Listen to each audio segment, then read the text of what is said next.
সালামু আলাইকুম রহমতুল্লাহি ওয়া বারাকাতুহু। আজ আলোচনা করব একাদশ দ্বাদশ শ্রেণীর উচ্চতর গণিত অন্তরীকরণ নিয়ে। Sine root Y equal x হলে প্রমাণ করো যে 1 - x² y2 - x y1 - 2 equal 0। তাহলে কোয়েশ্চেনে দেওয়া আছে সেটা হচ্ছে আমরা পাই sine root Y equal X.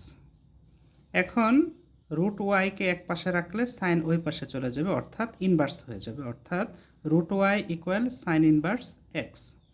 এখন রুটকে ফ্রি করতে চাইলে আমরা স্কোয়ার করতে হবে, অর্থাৎ বোথ সাইডে স্কোয়ার করব।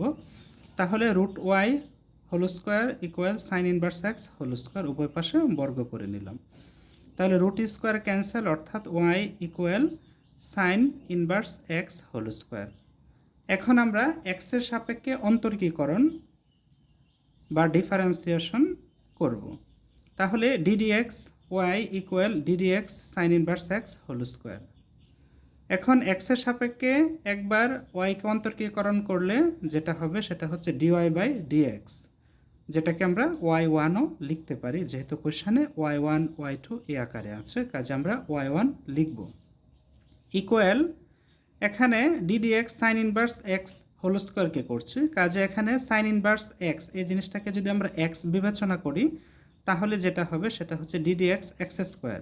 আমরা জানি এক্স স্কোয়ারকে ডিফারেন্সিয়েশন করলে সেটা হবে 2x, অর্থাৎ সংখ্যাটা আগে আসবে এবং সেটা থেকে 1 কমে যাবে।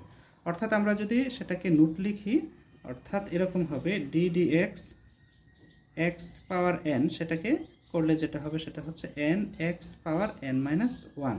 এই ফর্মুলা আমরা কাজ করলাম, অর্থাৎ 2 সাইন ইনভার্স 2 - 1, অর্থাৎ 1 হলো 1, আর লিখতে হয় না। কিন্তু যেটাকে আমরা এক্স বিবেচনা করেছি সেটাকে আদৌ এক্স, সেটা এক্স নেই, সেটা হচ্ছে সাইন ইনভার্স এক্স, কাজে সেটাকে আবার করতে হবে। অতএব পুনরায় ডিডিএক্স করলে যেটা হবে সেটা হচ্ছে সাইন ইনভার্স এক্স। অতএব y1 equal to sign inverse x into, এবার ডিডিএক্স সাইন ইনভার্স এক্সকে করব।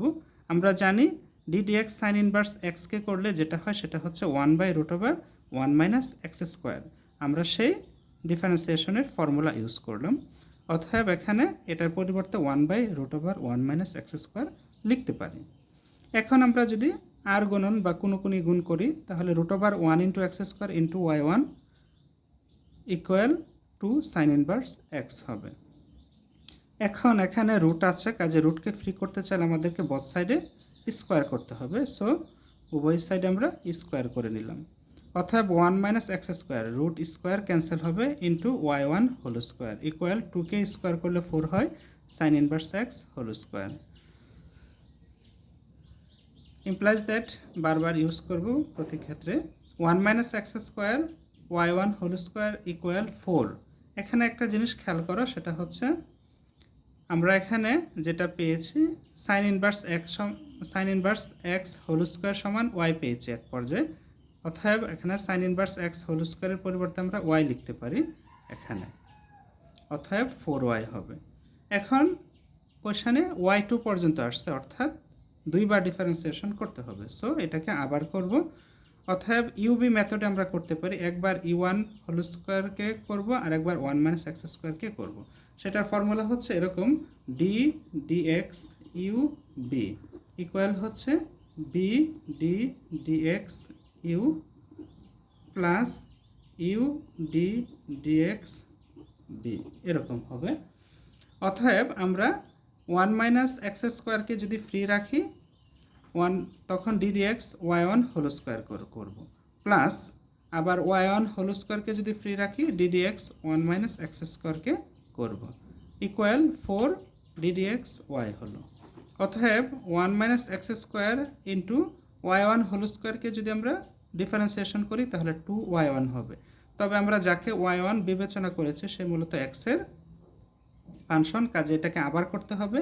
অতএব d d x y1 plus y1 whole square into 1 - x²কে একবার এক্সের সাপেক্ষে ডিফারেন্সিয়েশন করলে 1কে করলে 0 হবে, -x² করলে হবে -2x ইকুয়াল ফোর ওয়াইকে করলে ওয়াই ওয়ান হবে। অতএব 1 minus x square into 2 y ওয়ানকে করলে হবে ওয়াই টু, প্লাসে মাইনাসে minus 2 x y one whole square equal 4 y one. এখন সবগুলোকে আমরা যদি এক পাশে নিয়ে আসি, 1 minus x square 2 y one minus 2x y one whole square minus 4 y one equal 0।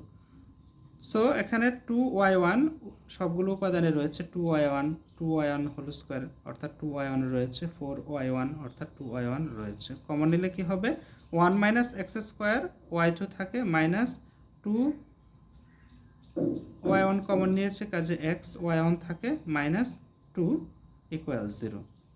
অতএব 2 ওয়াই ওয়ান 0কে 2 ওয়াই ওয়ান দ্বারা ভাগ করলে 0 হবে, অর্থাৎ 1 minus x square y two minus x y one minus 2 equal 0, যেটা আমাদের প্রমাণের বিষয় ছিল। অতএব প্রুফড লিখতে পারি। আশা করি বুঝতে পেরেছি।